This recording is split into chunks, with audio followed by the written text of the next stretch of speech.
Hello friends, Anika classes में आप सभी का स्वागत है। फ्रेंड्स, हम कर रहे हैं हिंदी के जो PYQ हैं हम उनको कर रहे हैं।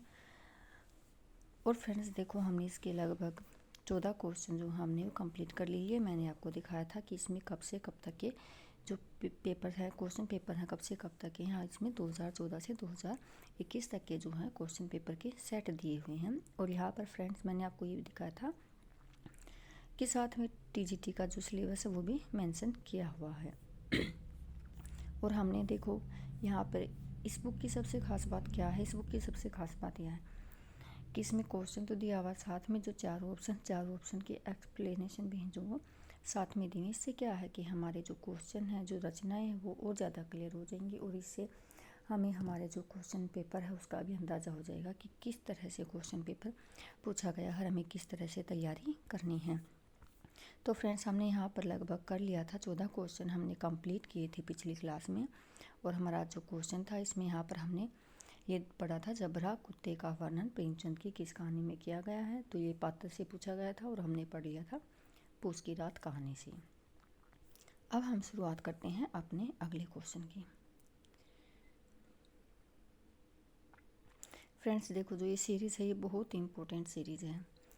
यहाँ से आपको क्या है, आपके जितने भी डाउट हैं सारे क्या होंगे, क्लियर हो जाएंगे। क्वेश्चन में, ऑप्शंस में, हर जगह जो आपके डाउट को जो है वो क्लियर हो जाएंगे। क्योंकि यहाँ पर जो चारों ऑप्शन दिए हुए हैं उनका क्या एक्सप्लेनेशन साथ में है और इसमें हमें पढ़ने में भी आसानी होगी। तो चलिए हम शुरू करते हैं अपने नेक्स्ट क्वेश्चन से।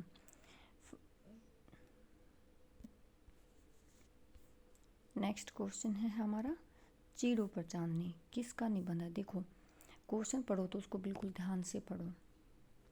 कैसे पढ़ो, मैंने आपको बताया था कि क्वेश्चन में जो हमें याद करना है, किस तरह याद करना है, जो रचना हमें वो याद करनी है, किसकी ये याद करनी, साथ में हमें उसकी विधा भी याद करनी है। ये 3-4 चीज़ मोस्ट इम्पोर्टेंट है। क्योंकि क्वेश्चन जो है रचना से तो पूछा जाएगा कि किसकी है, साथ में क्या है, विधा से भी क्वेश्चन पूछा जाता है। किसी भी रचना का नाम लेकर उसकी विधा पूछ ली जाती है कि ये किस विधा से है। तो देखो यहाँ पर चीड़ों पर चांदनी किसका निबंध है। हमें एक तो क्वेश्चन से ही पता चल गया कि जो चीड़ों पर चांदनी वो क्या है, एक निबंध है। क्या है, एक निबंध है। कृष्णा सोबती, निर्मल वर्मा, भीषम साहनी, ममता कालिया।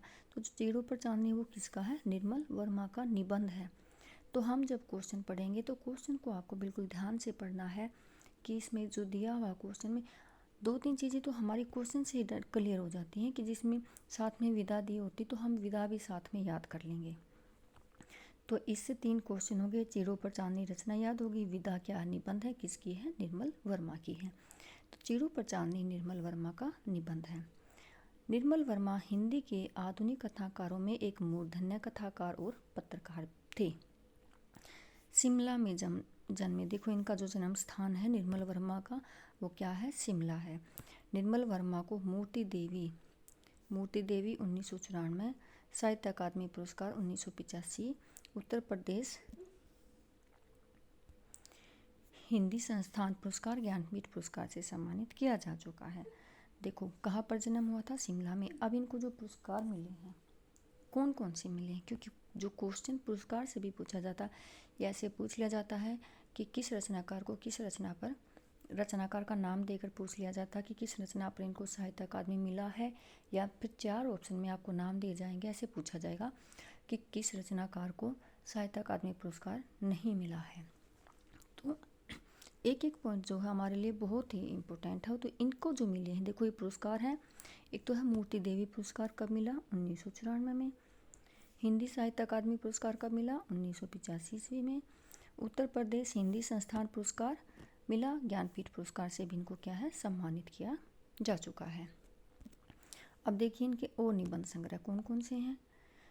चीड़ों पर चांदनी 1964 ईस्वी में, हर बारिश में 1970 में, शब्द और समर्थी 1976 ईस्वी में, कला का जोखिम 1981 ईस्वी में, ढलान से उतरते हुए 1985 ईस्वी में, भारत और यूरोप प्रतिश्रुति के क्षेत्र 1991 ईस्वी में, और शताब्दी के ढलते वर्षों में 1995 में। दूसरे शब्दों में 1997 ईस्वी में। ये सारे क्या है, निबंध है, किसके हैं, निर्मल वर्मा के हैं।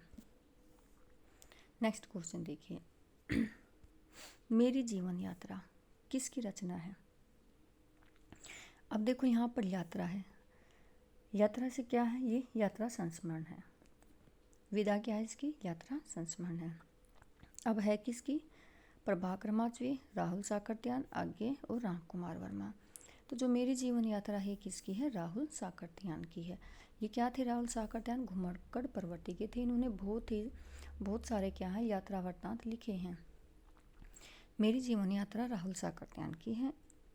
इनकी अन्य यात्रा वृत्तांत, मेरी लद्दाख यात्रा, किन्नर देश में, रूस में 25 मास, यूरोप यात्रा, लंका यात्रा, जापान यात्रा, ईरान यात्रा, चीन में क्या देखा, लहसा की ओर, तिब्बत में 1.25 वर्ष, मेरी तिब्बत यात्रा।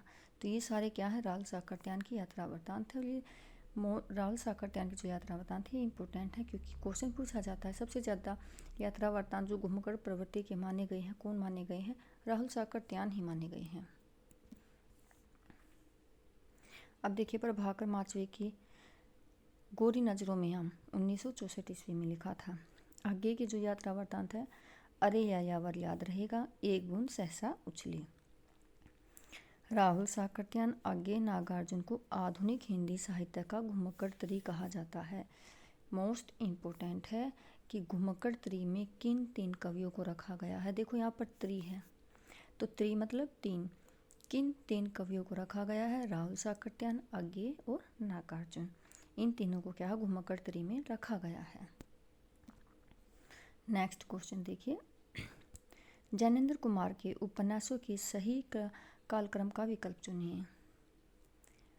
त्यागपत्र, परख, सुनीता, कल्याणी। परख, कल्याणी, सुनीता, त्यागपत्र। परख, त्यागपत्र, कल्याणी, सुनीता, परख, सुनीता, त्यागपत्र, कल्याणी। तो देखो मैंने पहले भी कहा था कि हमारे हिंदी साहित्य में जो है, हमें रचना तो याद हो जाएंगी, रचनाकार भी याद हो जाएंगे, लेकिन जो सबसे मुश्किल काम है हमारे लिए, वो है हमारे लिए जो रचनाओं के सन हैं वो याद करने मुश्किल है थोड़ी सी। क्या है, रचनाएं बहुत ज़्यादा हैं, सन सबके याद रहते नहीं हैं। तो इसलिए हमें क्या करना है, क्योंकि यहाँ पर तो सिर्फ जैनेंद्र कुमार के उपन्यास पूछे गए। देखो एक तो सारे क्या हैं, इनके उपन्यास हैं सारे, हमें इनकी विधा भी पता चल गई कि ये क्या है, उपन्यास हैं। यहाँ पर सिर्फ जैनेंद्र कुमार ने देकर सिर्फ आपको रचनाओं का या उपन्यासों का सही कालक्रम देना भी पूछा जा सकता है। अलग अलग रचनाएं देकर उनको कालक्रम पूछा जा सकता है। तो अगर आपको जैसे कि स्पेशल पूछा गया जैनेंद्र कुमार का, तो सबसे पहले आपको उनकी सबसे पहली रचना पता होनी चाहिए। पहली 2 या 3 रचनाएं आपको उनके सन याद करने, फिर लास्ट वाले करने, क्योंकि अंतिम से भी पूछे जाते हैं और जो पहली रचना उनसे भी पूछे जाते हैं। पहले और लास्ट के तो याद करने इम्पोर्टेंट ही हैं। तो जैनेंद्र कुमार का देखो जो उपन्यास है, परख है 1929 ईस्वी में, सुनीता 1934 ईस्वी में, त्यागपत्र 1937 ईस्वी में, कल्याणी 1939 ईस्वी में, सुखदा 1952 में, विवर्त 1953 में, जयवर्धन 1956 में, मुक्तिबोध 1965 में, अनंतर 1968 में, अनाम स्वामी 1974 में, दशार्क 1985 में। और ये जितने भी इम्पोर्टेंट दिए हुए उपन्यास दिए हुए हैं, इनमें से कोई ना कोई उपन्यास पूछा भी जा चुका है और ये मोस्ट इम्पोर्टेंट उपन्यास है, क्योंकि यहाँ से क्वेश्चन पूछा जाता है। जैनेंद्र के उपन्यासों का मूल विषय काम, पीड़ा एवं अहम का समर्पण है। देखो यहाँ पर विषय भी दिया हुआ, विषय वस्तु, मूल विषय वस्तु क्या है, काम की पीड़ा है और अहम का समर्पण है। जैनेंद्र को हिंदी में मनोविश्लेषणवादी उपन्यास का जनक माना जाता है। ये लाइन भी मोस्ट इम्पोर्टेंट है कि जैनेंद्र को हिंदी में मनोविश्लेषणवादी उपन्यास के जनक किसको माना गया है, जैनेंद्र को माना गया है। नेक्स्ट देखिए,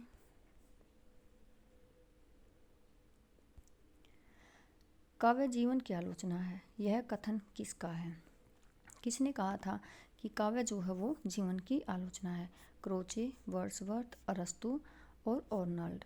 तो ये किसने कहा था, आर्नल्ड ने कहा था काव्य जीवन की आलोचना है। यह कथन आर्नल्ड का ही। वर्ड्सवर्थ ने कविता को परिभाषित करते हुए लिखा। वर्ड्सवर्थ ने क्या लिखा था, कविता प्रबल भावों का सहज उच्छलन है। मोस्ट इम्पोर्टेंट है, ये दोनों मोस्ट इम्पोर्टेंट हैं। भारतीय काव्य शास्त्र और पाश्चात्य काव्य शास्त्र में जो जो इम्पोर्टेंट पंक्तियाँ हैं, किसने क्या कहा था, वे सारे भी याद करनी जरूर, क्योंकि वहाँ से 2 या 3 क्वेश्चन जरूर पूछे जाते हैं। छोड़ना कुछ नहीं है, ना भारतीय काव्य शास्त्र छोड़ना ना पाश्चात्य, क्योंकि पाश्चात्य से रचनाएं भी पूछ ली जाती हैं क्रम से, या फिर पाश्चात्य से कोई भी रचना का नाम रचनाएं देकर पूछ ली जाती है रचना किसकी है या नहीं है।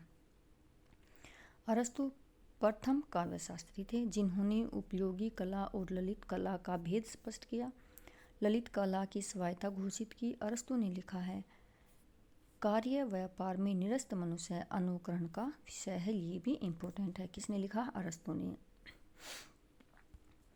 बेनेदोतो क्रोचे ने कला निर्माण में प्रतिभा को मूल कारण माना है। इनका कहना है कि कलाकार में सौंदर्य की उत्पत्ति होती है और भावक में सौंदर्य की पुनरुक्ति होती है, अर्थात जो कलाकार होता है वह सौंदर्य का क्या होता है? भागी होता है। ये किसने कहा था? क्रोचे ने कहा था। नेक्स्ट क्वेश्चन देखिए, हिंदी उपन्यास के विकास का वर्गीकरण किस केंद्र में रखकर किया गया है? किसे केंद्र में रखकर किया गया है जो हिंदी उपन्यास है? प्रेमचंद जी को, जयशंकर प्रसाद को, गोपाल राम गहमरी को, आचार्य रामचंद्र शुक्ल को। तो देखो, हिंदी में जो उपन्यास लिखे हैं, उपन्यास जो विधा थी उसमें जो सबसे ज़्यादा ख्याति, जो उपन्यास किसके नाम से जाना जाता है? उपन्यास का नाम आते ही किसका नाम हमें याद आता है? प्रेमचंद का आता है। किसका आता है? प्रेमचंद का आता है। तो प्रेमचंद जी को हिंदी उपन्यास के विकास का वर्गीकरण प्रेमचंद जी को केंद्र में रखकर किया गया है। कैसे? देखो, प्रथम उत्थान प्रेमचंद पूर्व युग, प्रेमचंद पूर्व युग यानी कि जो प्रेमचंद से पहले उपन्यास लिखे गए थे एक युग वो हो गया। द्वितीय युग जो प्रेमचंद युग है, प्रेमचंद युग को उपन्यास में द्वितीय युग के नाम से जाना जाता है। तृतीय उत्थान युग जो प्रेमचंद के बाद के कवि थे, उन्होंने जो उपन्यास लिखे थे वो प्रेमचंद चंदोत्तर युग हो गया। फिर है चतुर्थ उत्थान, आधुनिक बोध के उपन्यास हो गए। ये चारों इंपॉर्टेंट हैं।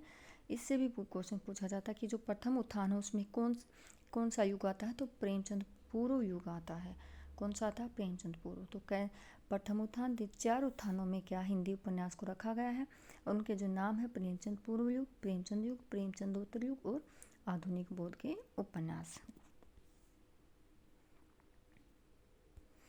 नेक्स्ट क्वेश्चन देखिए, 17 वर्ष तक हिंदी की प्रसिद्ध पत्रिका सरस्वती का संपादन कार्य करने वाले तथा हिंदी नवजागरण में महान भूमिका निभाने वाले रचनाकार कौन थे? हिंदी नवजागरण में महान भूमिका निभाने वाले कौन थे? मुक्तिबोध, भारतेंदु, महावीर प्रसाद द्विवेदी, हरिवंश राय बच्चन। देखो, आपको ऑप्शन से ही पता चल रहा है कि ये तीनों सरस्वती पत्रिका से संबंधित नहीं थे। ऑप्शन हमारा एक ही रह गया। और जो इनको आपको सबको पता है कि जो महावीर प्रसाद द्विवेदी हैं, इन्होंने सरस्वती पत्रिका के जो कार्य में इन्होंने अहम भूमिका निभाई थी।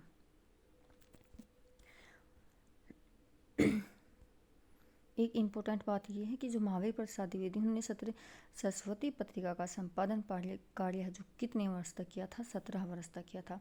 17 वर्ष तक हिंदी की प्रसिद्ध पत्रिका सरस्वती का संपादन कार्य करने वाले था हिंदी नवजागरण में महान भूमिका निभाने वाले रचनाकार कौन है? महावीर प्रसाद द्विवेदी जी हैं।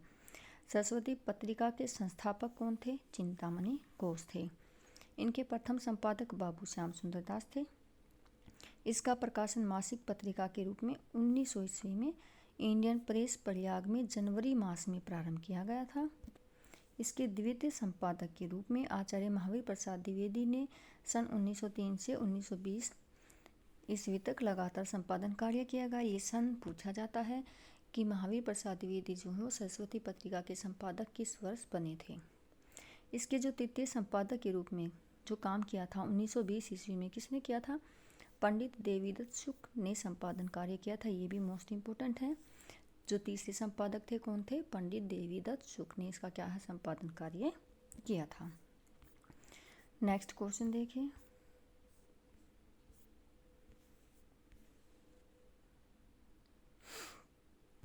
भारत भारती के रचनाकार कौन हैं? भीषम साहनी, महादेवी वर्मा, जैनेन्द्र कुमार, मैथिली शरण गुप्त। तो जो भारत भारती रचना लिखी गई थी वो किसके द्वारा लिखी गई थी? मैथिली शरण गुप्त के द्वारा लिखी गई थी।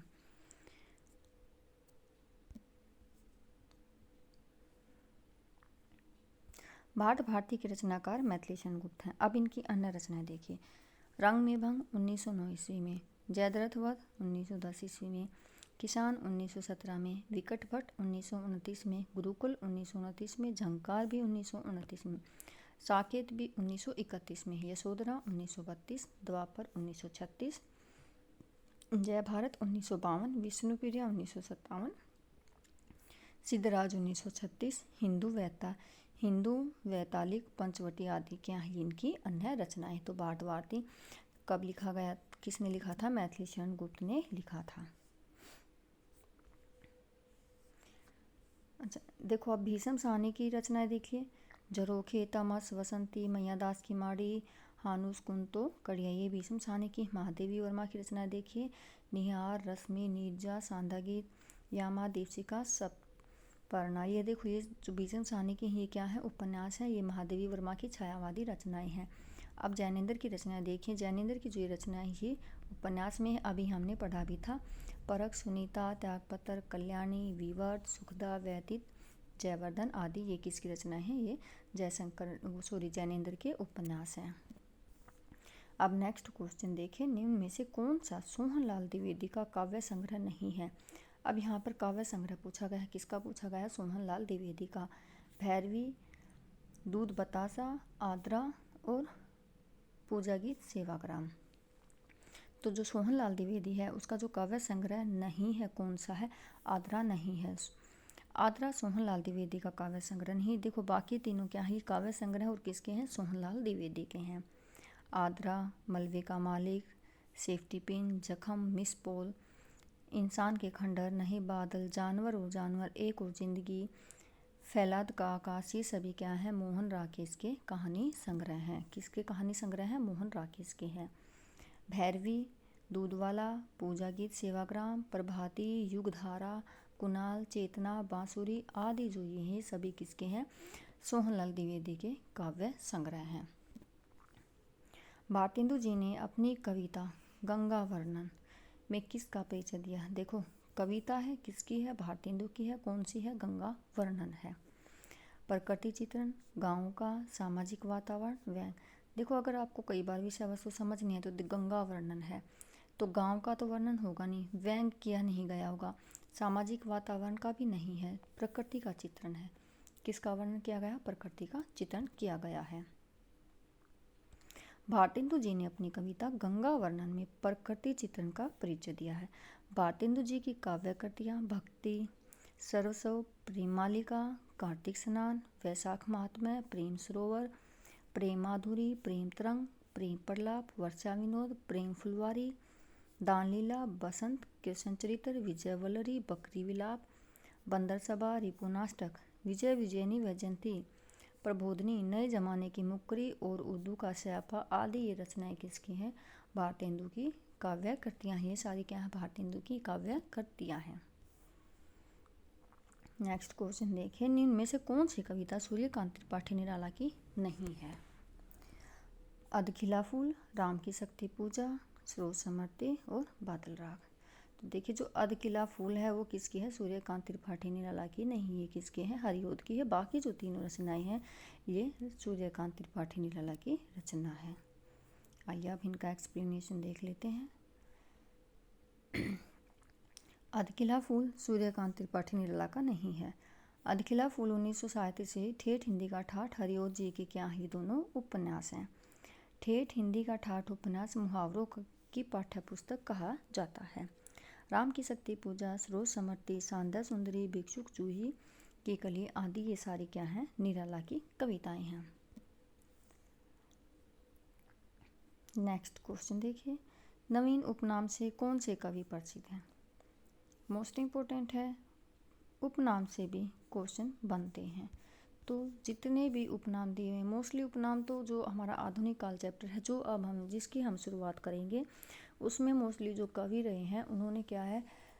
उपनाम रखे हैं। अपने अपने उपनाम रखकर अलग भाषा में रचनाएं की। किसी ने उपनाम रखकर ब्रज भाषा में की है, किसी ने किसी तरह से रचना की है। तो नवीन उपनाम किसका है?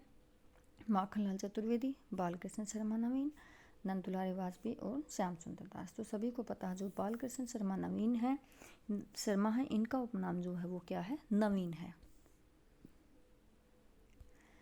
नवीन उपनाम से बाल कृष्ण शर्मा नवीन जो है वो प्रसिद्ध कवि, ये राष्ट्रीय सांस्कृतिक काव्य धारा के प्रमुख कवियों में से है, मोस्ट इम्पोर्टेंट है। जो ये कवि हैं ये किस धारा में आते हैं, ये राष्ट्रीय सांस्कृतिक काव्य धारा में आते हैं।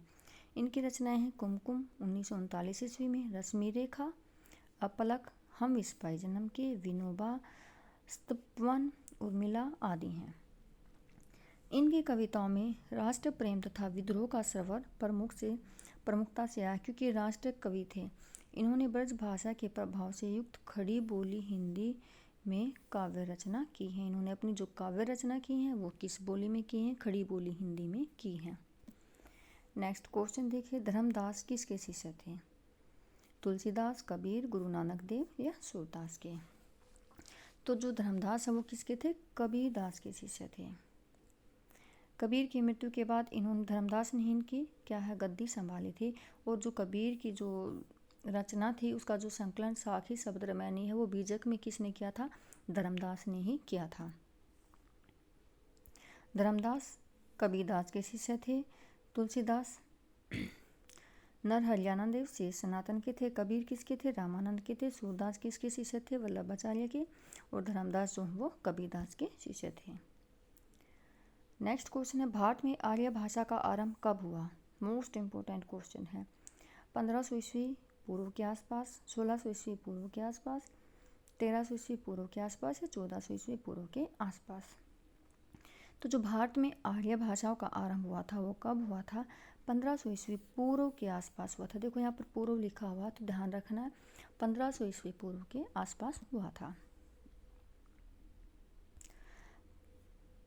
1500 ईस्वी पूर्व के आसपास भारत में आर्य भाषा का आरंभ हुआ है। प्राचीन भारतीय आर्य भाषा का काल है 1500 ईस्वी पूर्व से 500 ईस्वी पूर्व तक रहा है। मध्यकाल का कब तक रहा, 500 से 1000 ईस्वी तक रहा। और जो आधुनिक भारतीय आर्य भाषा है उसका जो काल रहा है वो 1000 ईस्वी से जो आज तक माना गया है वो आधुनिक आर्य भाषा का काल रहा है। नेक्स्ट क्वेश्चन देखिए, द्वंद्व गीत किसका काव्य संग्रह है, तो माखनलाल चतुर्वेदी, रामधारी सिंह दिनकर, हरिओद और भारतेंदु हरिश्चंद्र। तो जो द्वंद्व गीत है वो किसकी है, रामधारी सिंह दिनकर की है जो वो काव्य संग्रह है। हम इसका एक्सप्लेनेशन देख लेते हैं। द्वंद्व गीत रामधारी सिंह दिनकर का काव्य संग्रह, देखो है क्या, ये विधा क्या है, काव्य संग्रह है। द्वंद्व गीत काव्य संग्रह किसका है, रामधारी सिंह दिनकर का है। अब इनकी अन्य रचनाएं, रेणुका, हुंकार, रसवंती, द्वंद्व गीत, कुरुक्षेत्र, सामधेनी, रश्मिरथी, नीलकुसुम, उर्वशी, इतिहास के आंसू आदि ये क्या है, दिनकर के काव्य हैं। माखनलाल चतुर्वेदी के काव्य हिम किरीटनी, हिम तरंगिनी, समर्पण, माता और पुष्प की अभिलाषा ये किसकी हैं, माखनलाल चतुर्वेदी की हैं। हरिओद के काव्य प्रिय प्रवास, पारिजात, वैदेही वनवास, कृष्ण शतक, रसिक रहस्य, रसकलश, कल्पलता, ग्रामगीत, हरिओद सतसई ये किसके हैं, हरिओद के काव्य हैं।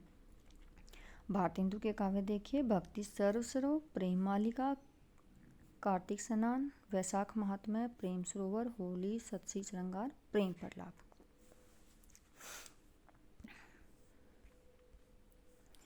कितने क्वेश्चन हो गए हमारे, 28 क्वेश्चन हो गए।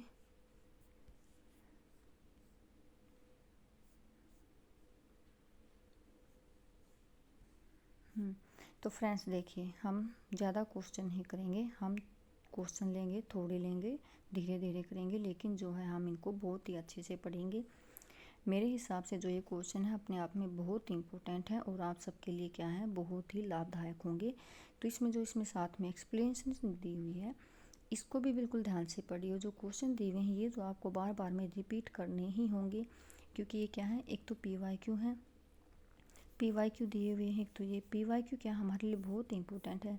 इम्पोर्टेंट इसलिए नहीं कि रिपीट होते हैं, इसलिए इम्पोर्टेंट है। इससे क्या है, हमारा जो पूरा जो सिलेबस है वो हमारा जो डाउट नहीं रहता, हमें क्लियर हो जाता है कि पेपर हमारा जो होगा वो किस तरह से होगा। और एक इससे फ़ायदा ये है कि जो इसमें एक्सप्लेनेशन 4 ऑप्शन थे, चारों का क्या है, एक्सप्लेनेशन है, चारों के बारे में बताया गया है। तो एक क्वेश्चन से हमारे क्या है, 4 क्वेश्चन जो वो कंप्लीट होते हैं। तो ये बहुत इम्पोर्टेंट है, आप इनको बार बार, एक बार नहीं बार बार रिवाइज करते रहिएगा। Thank you friends.